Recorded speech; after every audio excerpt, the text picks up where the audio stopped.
Hello guys, આજે તો હર્ષ આવી ગયો છે મોલમાં શોપિંગ કરવા. મોલમાં આવીને હર્ષ તો બેસી ગયો ગરીડી વાળી સાયકલમાં. પછી કીધું તું પહેલા નીચે ઉતરીને જે તારે ચોકલેટ લેવી હોય લઈ લે.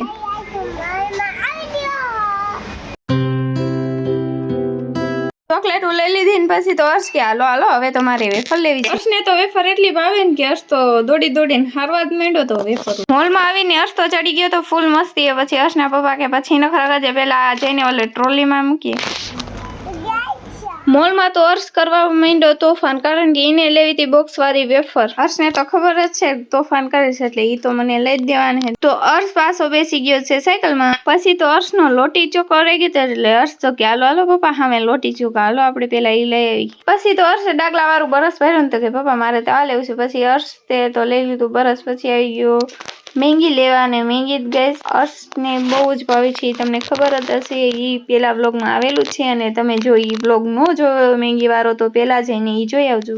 હર્ષની નાસ્તાની તો શોપિંગ થઈ ગઈ છે એટલે હવે હર્ષ જાય છે ઉપર રમકડાની શોપિંગ કરવા.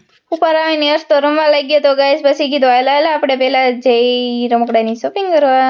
રમકડાની શોપિંગ કરવા આવ્યા ને તો ગાઈસ હર્ષ તો કે મારે તો આવી સાયકલ લેવી છે. પછી કીધું હાલા ઈ મૂકવી તો સોડીની છે. પછી હર્ષે લીધી બંદૂક ને બંદૂક લઈને આવી ગયો છે હર્ષ બૂટની શોપિંગ કરવા. ને બૂટની શોપિંગ હર્ષની થઈ ગઈ હતી એટલે હર્ષે તો દડો લીધો તો ગાઈસ. એટલે હર્ષ તો ત્યાં દડેથી રમવા લાગ્યો અને હર્ષની શોપિંગ થઈ ગઈ છે ડન. એટલે પછી હર્ષના પપ્પા કરતા હતા બિલ પે.